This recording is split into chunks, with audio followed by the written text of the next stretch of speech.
local producers a chance, no, na itong supply and demand equation natin ay mag-auto-correct. Bigyan natin ng isang cycle. So that would amount to about 30, so 60 days.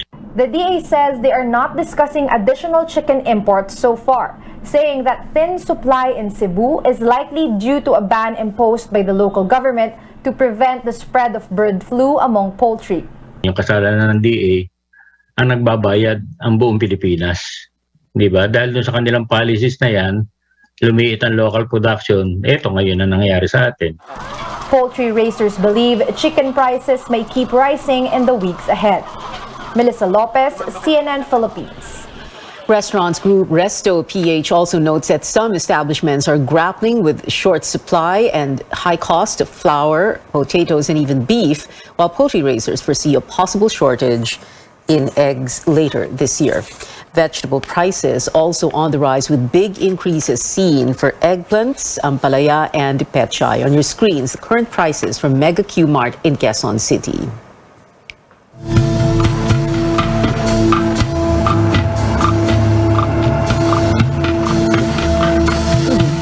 Motorists are digging deeper into their pockets as the new round of fuel price hikes takes effect today. That is more than 4 pesos per liter for diesel, 2 pesos and 15 centavos a liter for gasoline, and nearly 5 pesos a liter for kerosene.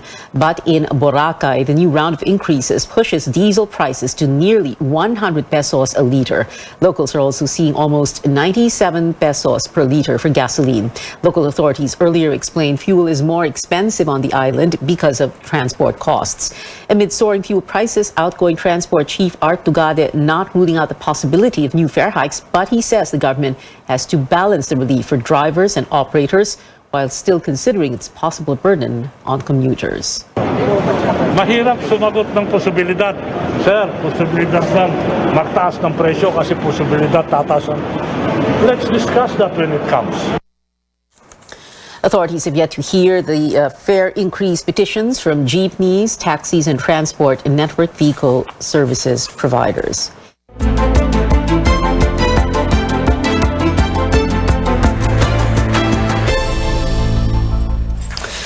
A tug of war on the face mask mandate between Malacanang and the Cebu provincial government. The palace maintains IATF rules will prevail over LGU executive orders. The Interior Department has instructed the police to carry out existing resolutions from the cabinet-led pandemic task force.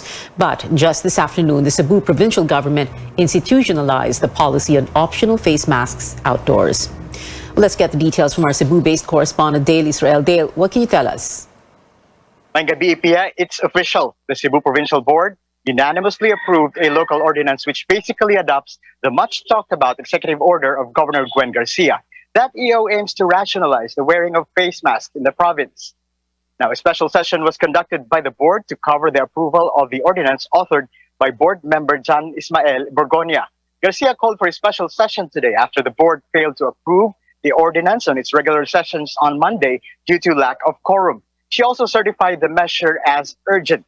It was smooth sailing for the measure, which passed without any objections. The discussions and approval lasted, less than 30 minutes. Under the new ordinance, wearing a face mask will only be required inside enclosed or air-conditioned spaces or in crowded places.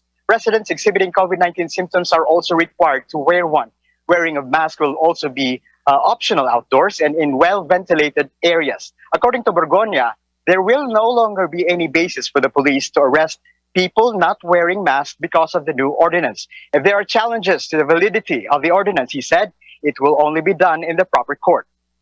Now, the board member also said the new ordinance will be effective upon signing by Governor Garcia and 15 days after publication in a newspaper of general circulation. Back to you, Pia. Dale, the Cebu Provincial Police Chief was relieved. What do you know about that?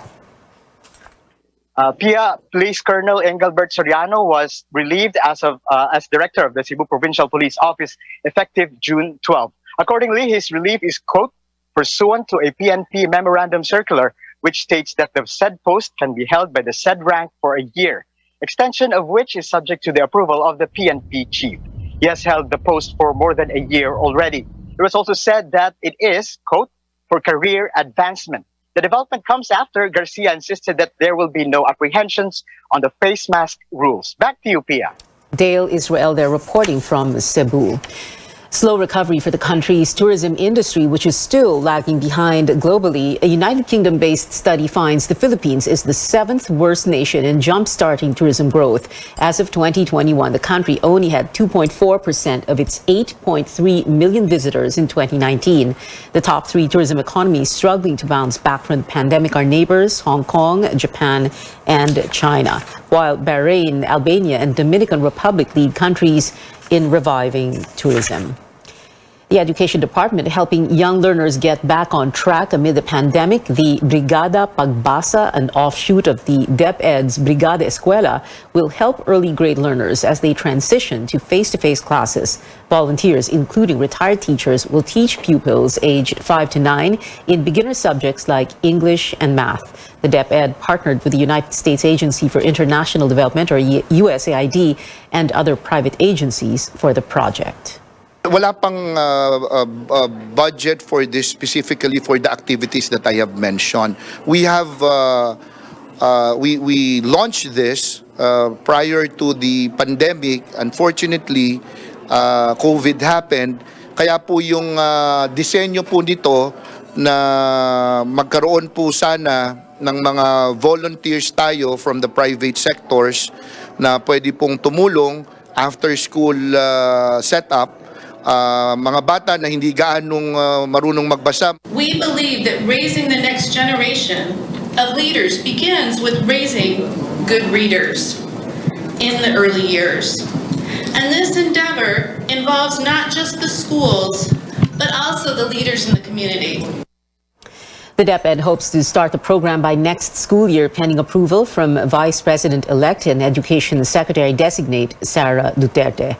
The country has seen an uptick in COVID-19 cases in recent weeks, with infections rising faster here in Metro Manila. The Okta Research Group projects cases in the capital region could reach up to 500 by the end of the month.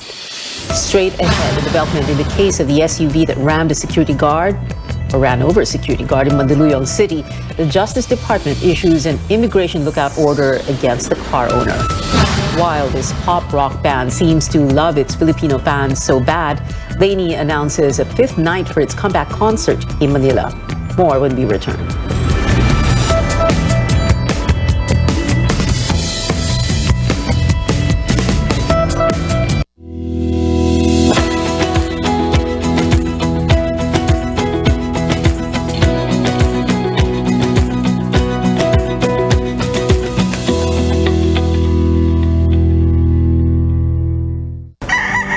Handa na para sa pinaka-espesyal kong pasahero. Ay, tara na! Natatandaan ko pa ng mga panahong naghihirap kami. Ito na kami ngayon. Buti na lang palaging nandyan si tatay para suportahan ako. Tinagawa na natin. Dahil sa pagsisikap at tiwala sa Diyos, naging matagumpay ang ating pagtatapos. Ang mabuting balita ay hatid sa inyo ng MX3. Fried chicken? Timplang happy! With easy-to-cook Magnolia Chicken Timplados. Iba't ibang sarap ng chicken, kaya. Anong Magnolia Chicken Timplados mo? Iba't ibang easy chicken sarap. Gintong dagat ang pagitan. San Miguel, Pilsen ang nasa pagitan. Laging nasa pagitan na San Miguel, Pilsen. Sarap laging kasama. Land Bank has always believed that in this country, we have to dream big.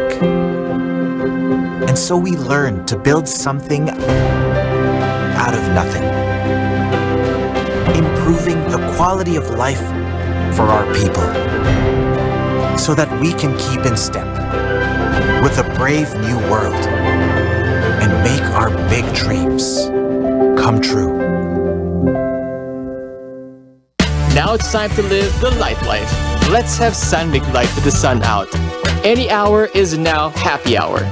Ang katapusan ng bawat kwento, may inuumpisa ang bago. Get into the life. San Mig Light. We have the power to protect Mother Earth, keeping it cleaner and greener. to preserve our one and only home. Powering the good life. Meralco.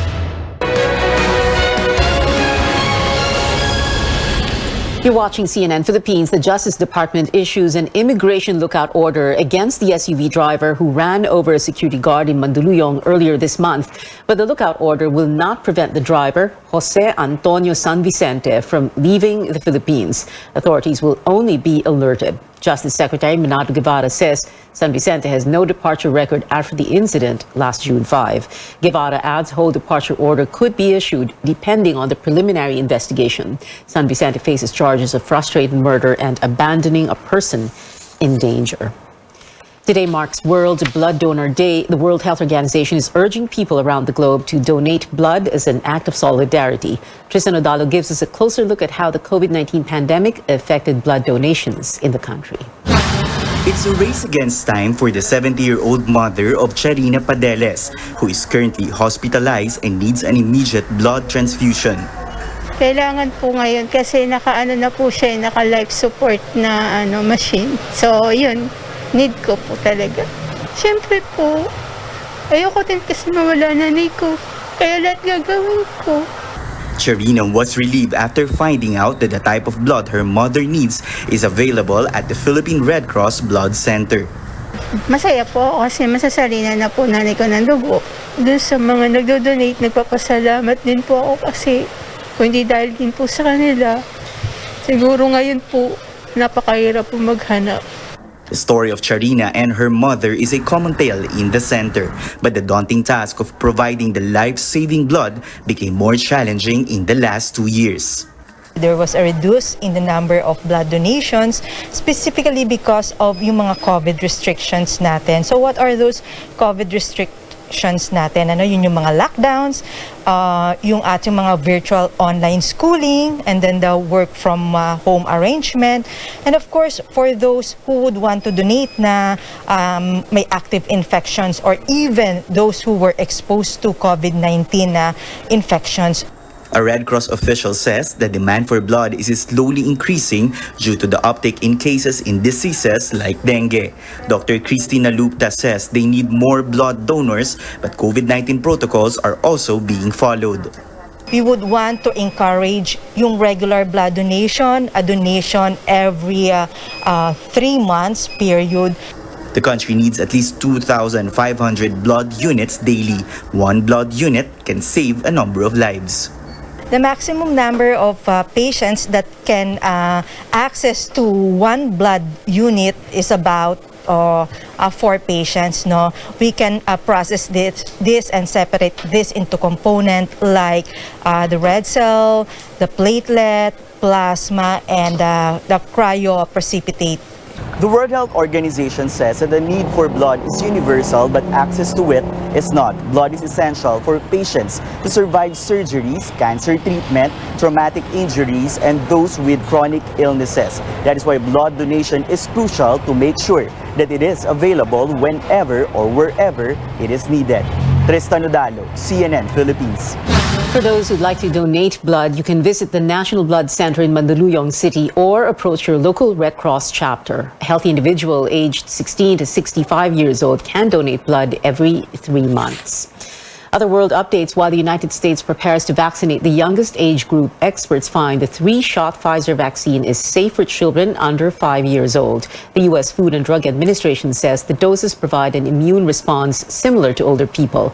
Vaccine advisors will meet on Wednesday to determine if Pfizer should be given an emergency use authorization. The World Health Organization, meanwhile, is looking at renaming monkeypox. Scientists say the name monkeypox is discriminatory and stigmatizing since it still references the virus's African roots, even if it has already spread across nations. They also note the current strain is likely not the original one transmitted from animals. Monkeypox has infected over 1,500 people in at least 47 countries.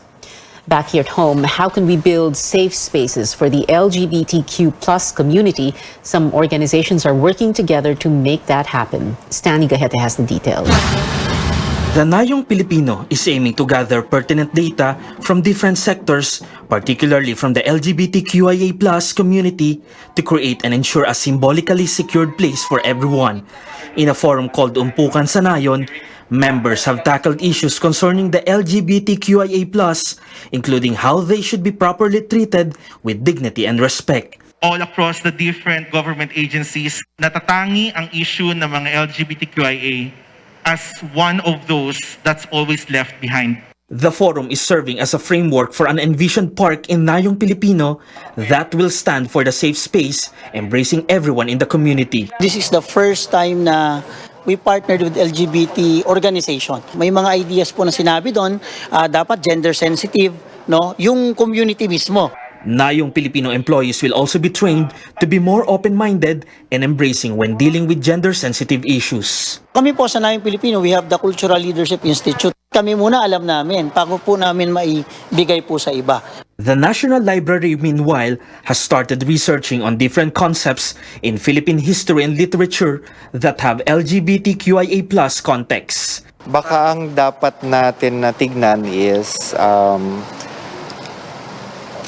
ano yung ginagamit na terminology nung lumang panahon? Kasi ang ating terminology ngayon na ginagamit ay bago. Participants believe that creating a safe space park and a library research index of history and literature on LGBTQIA+ could create a huge impact in today's society. Isa po itong napakagandang talakayan kung saan nabuksan yung karapatan talaga ng bawat gender. Meron po tayong social norms na pinapataw sa bawat gender. Ito po yung dapat natin nababasag. Stanley Gaete, CNN Philippines.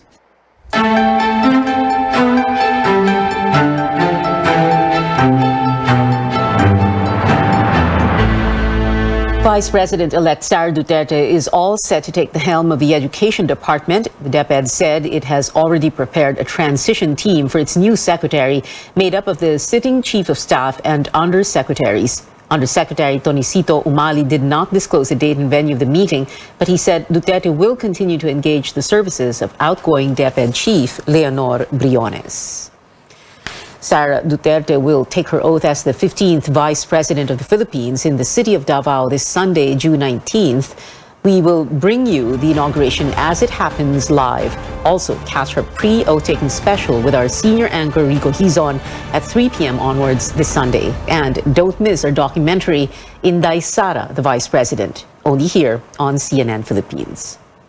Senator-elect Robin Padilla gets a separate briefing from the Senate Legislative Department upon his request. Padilla says he's ready for the job after a 3-day program where he was briefed on economic and foreign affairs and the legislature. He says he will continue to speak in Filipino in debates. Padilla's first order of business will be to file a charter change bill, adding he will invite outgoing Senators Frank Drilon and Kiko Pangilinan to the hearings. The senator-elect also supports death penalty for heinous crimes. Hindi naman ako naniniwala na yung 26 million na bumoto sa akin dahil si Robin Padilla ko. Sino ba si Robin Padilla? Ex-convict, babaero. Lahat na ng negative eh. Lahat ng negative nasa akin na para hindi mo ako iboto. Pero bakit mo ako binoto? Kasi naniniwala sila sa federalism. Naniniwala sila sa The first-time senator earlier expressed interest in heading the Constitutional Amendments Committee. Padilla topped the senatorial race with over 26 million votes. More stories when we come back. The Golden State Warriors one win away from the NBA championship after taking the final series lead for the first time. Plus, not just a second chance, but rather a fifth one for Lady fans to see the band live here in Manila. We tell you about the added concert date next on Newsnight.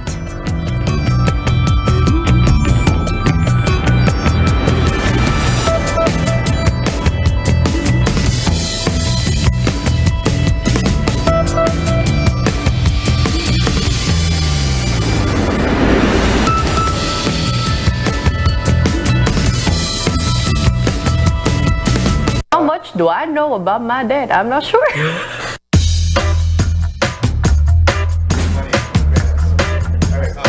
So what distinct trait did you get from your dad? Yeah, so Gio is the carbon copy of my dad now. I would say persistence. Dad kasi has this thing when he makes a joke. If someone doesn't laugh with him, he'll repeat the joke or do another joke until he gets one A laugh laugh. and he goes, Or okay, at least a okay na giggle. ako. I'm pretty sure that I got my dad's temper. Everything that we do, whether it's at work or it's at home, we usually feel very strongly about it. So when something goes against that order, yeah, we all of a sudden turn into this lawyer. What is the best gift you received from your dad?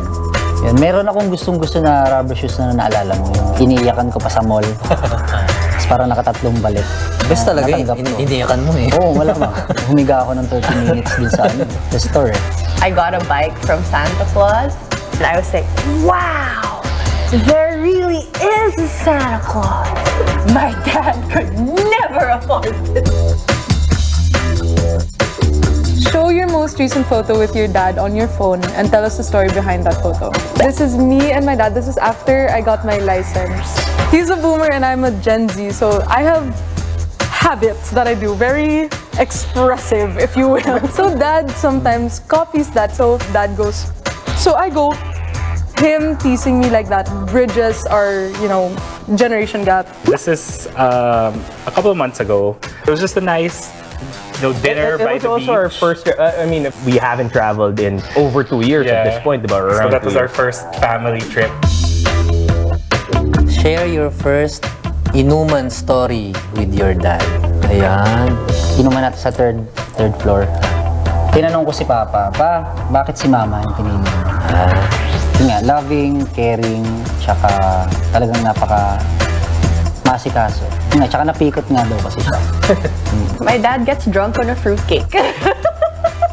In our home, we used to host these Really birthday- big parties. Yeah. He'd observe us from afar, and then he'd just be like, It's like watching National Geographic. yeah, It's just like we're the animals in the wild.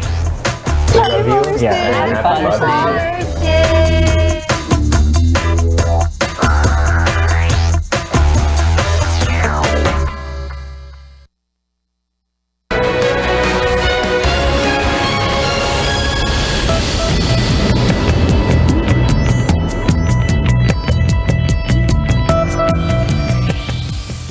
Welcome back to Newsnight. Doggos roaming the streets of Iloilo can now be brought to a safe place with the city opening its first dog pound and shelter. Mayor Jerry Treñas inaugurated the center in Mandurriao district earlier today. The city has a no-kill policy for rescued animals, which instead they will be neutered or spayed. Treñas says the animals, like people, are, quote, essential for the mental and emotional well-being of society. In the NBA Finals, the Golden State Warriors need one last win to take the crown after beating the Boston Celtics in Game 5 today, 104-94. Andrew Wiggins gave his best performance yet for the team, scoring 26 points on 52% shooting. The Warriors now have a 3-2 finals lead and will look to end the series on the sixth match, set for Friday, 9 a.m. Philippine time. Heading to Hollywood, we might just see Lady Gaga in the sequel of the Oscar-winning film Joker, possibly with the iconic role of Harley Quinn. American news outlet The Hollywood Reporter says the pop star is being considered for a role in Joker Folie à Deux opposite Joaquin Phoenix. Joker director Todd Phillips also produced Lady Gaga's critically acclaimed 2018 movie A Star is Born. And back here at home, Lainey makes it clear that it is ready to perform for more Filipino fans, scheduling 5 concerts in the Mall of Asia Arena in Pasay City. The pop rock band added a November 16 show, the 5th and final one, after tickets sold out for November 11 to 13 and the 15th. Passes will be sold beginning Thursday. And that is it for now. Join me again on News.ph at 7 p.m. and on Politics as usual at 8:30. I'm Pio Ontiveros. Before we go, the Energy Department has sought the help of distribution utilities like Meralco in its mission to manage energy use. These companies help implement programs that teach households to reduce the use of electricity. Let's watch this.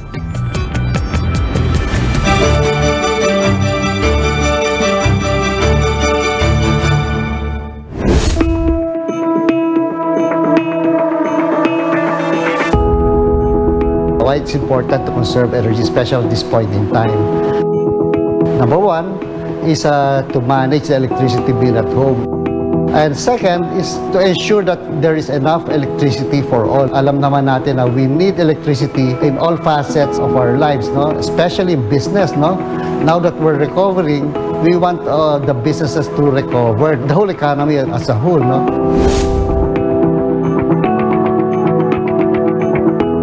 The number one driver of our consumption right now is the effect of the summer heat in our consumption. March to June, at ang impact nito nasa bill natin ng April to July. Kasi kapag summer months, yung mga appliances natin, they work harder, no? Especially yung mga cooling equipment, no? Yung ating mga aircons and refrigerators. So, no overwork yung kanilang mga compressor, no? At nagtatrabaho sila ng gusto para maramdaman natin na medyo malamig, no? Yung gamit namin sa bahay, TV, we have the washing machine, aircon, electric fan, ref, and yung gamit ng mga bata, yung laptop na everyday talagang it's a need that they have to use that, yung laptop sa pag-aaral nila. Pre-pandemic, parang hindi kami masyadong conscious about sa paggamit ng kuryente. Pero nung time na naging pandemic na and at the same time, mas marami yung family members inside the house, mas maraming gumagamit ng kuryente. So, naging conscious kami. So, nung naging aware kami doon na dapat magtipid tayo dahil ito yung nangyayari ngayon tapos tumagal pa yung pandemic. So, nagkaroon kami ng habit na ito dapat yung magiging galaw natin sa bahay para makatipid tayo. Normally, on the average, nag-i-increase yung consumption of the different types of customers, no? From close to 10% to 40%. Kaya as early as March, medyo nagpapaalala na kami na ganito yung nangyayari kung hindi nyo kokontrolin, no? As some distribution utility, marami kaming programs. One is the Interruptible Load Program o tinatawag naming ILP at yung aming peak-of-peak program. With the guidance of the DOE, Department of Energy, and the Energy Regulatory Commission, Meralco introduced the ILP in its area in 2014.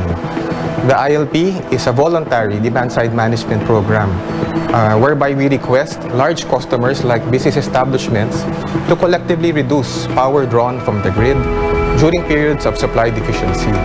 And then the freed up power or available supply is reallocated to smaller customers like households, thereby sparing them from rotating brownouts. Another program is the Peak-Off-Peak Solution, which is an energy pricing scheme that allows customers to pay lower generation costs during predefined off-peak hours. We will continue our programs, no, especially in energy efficiency. We will continue to educate our customers. Yung energy efficiency cannot be done by Meralco alone, by DOE alone. So it takes all the stakeholders and most especially our customers.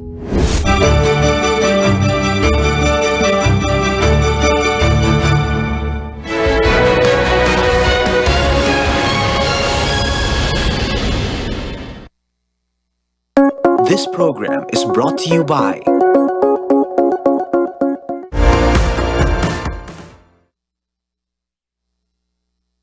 BYKB Radio Ronda.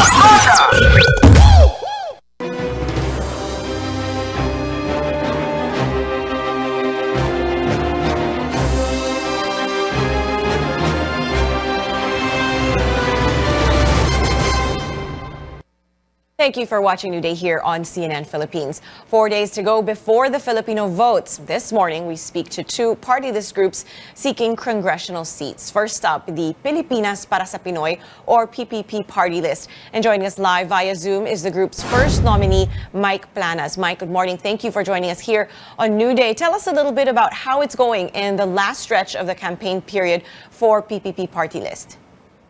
Hi, good morning, Leah, and to all the viewers of New Day. Good morning. This is a PPP, Pilipinas Para sa Pinoy, number 75 sa inyong mga balota. It's been tough, especially if you are lacking in resources. You have to remember, Leah, that PPP party list is one of those few, or if not the only party list that is not controlled by any politician, national or local, no? And that's why we really lack resources and nahihirapan kami. But I really trust naman the voters na it's about time that we promote the Filipino First policy. That's what PPP is all about. Na long forgotten na yan, no, Ria?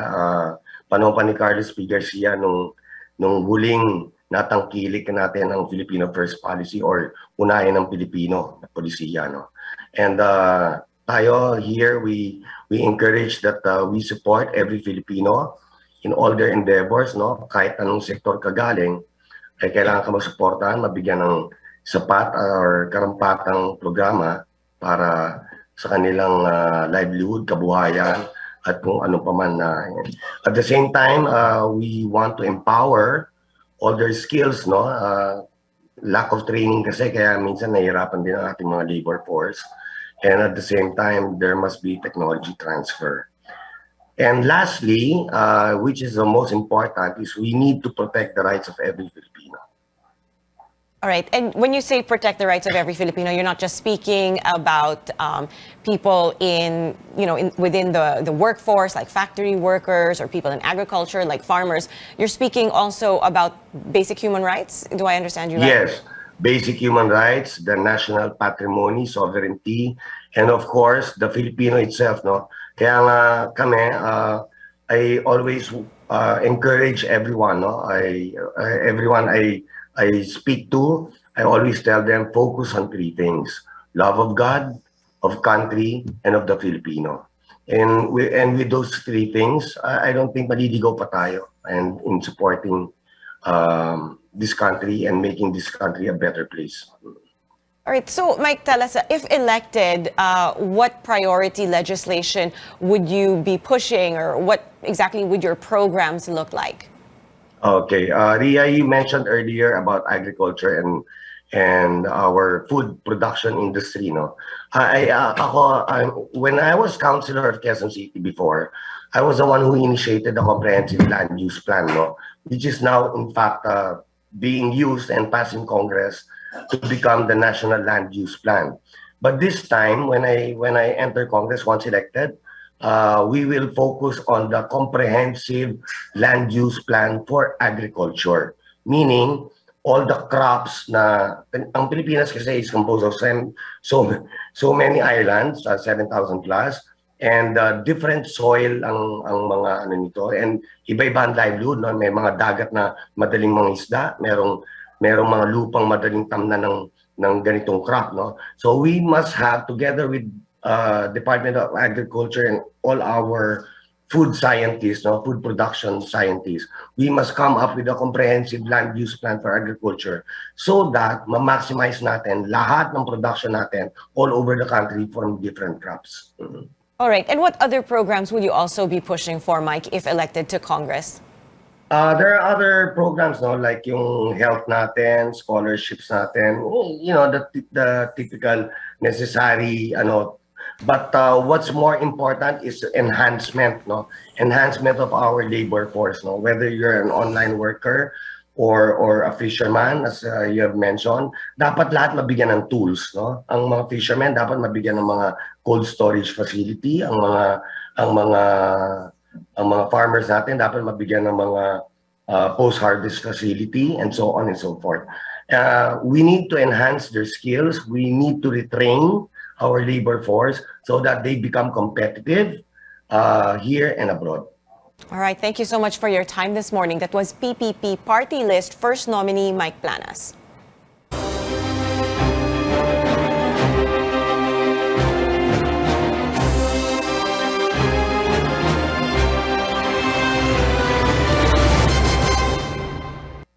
And we continue our conversations with party list groups running in the elections. This time, we focus on BH Bagong Henerasyon Party List, which aims to continue uplifting the lives of Filipinos through its public service programs. The group's first nominee, Deputy Speaker Bernadette Herrera, now joins us to tell us more. Good morning, Congresswoman. Thank you so much for being here. Now, we have just 4 days to go before Election Day, and we understand that you just had your meeting de avance yesterday. What else are your plans in the final stretch of the campaign period? Well, good morning. Good morning to everyone who's watching. Well, of course, we'll go around as much as we can and then rally our leaders to really vote on Monday. What we're instructing them is to really vote first hour on Monday, so that they have already exercised the right to vote, and then to encourage the youth, the new generation, the new voters to vote.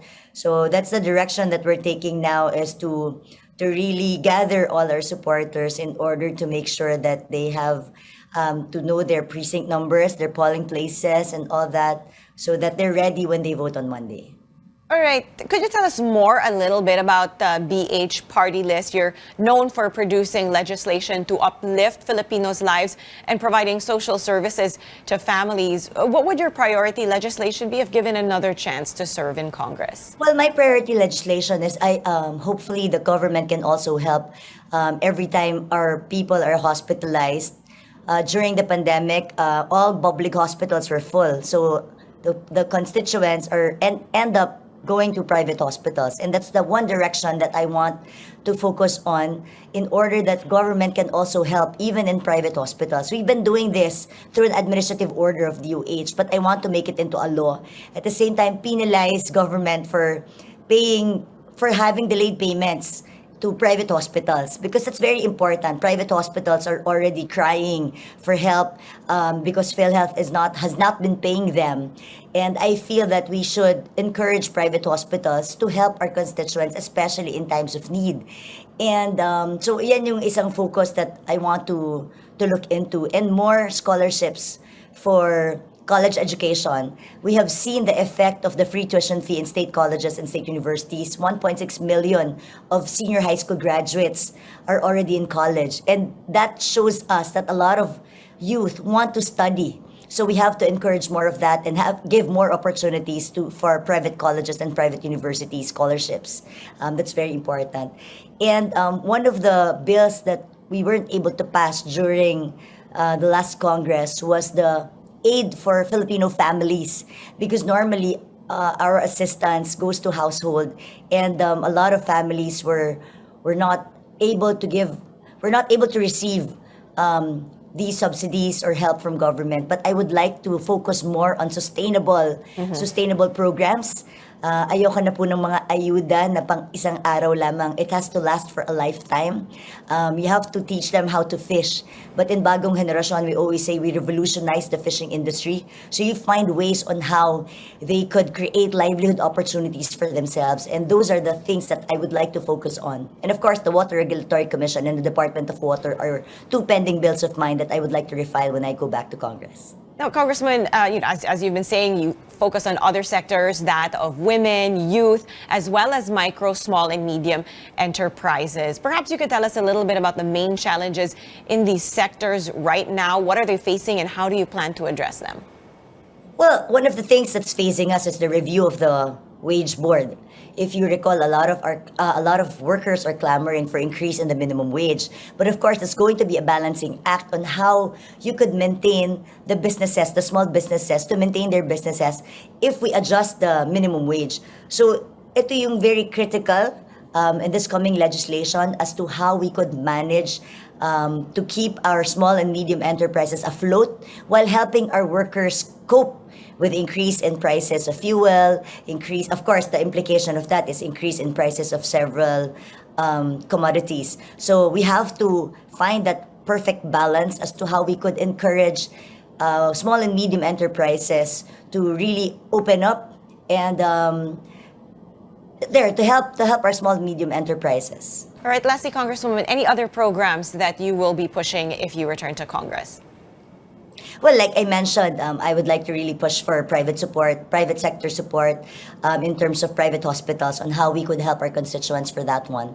And at the same time, I would like to really focus on the Department of Water and the Water Regulatory Commission. That's something that's hanging already for the past Congresses, and I'd like to make sure that it would be passed in Congress, this 19th Congress. All right, thank you so much for your time this morning, ma'am. That was Deputy Speaker Bernadette Herrera of BH Bagong Henerasyon Party List.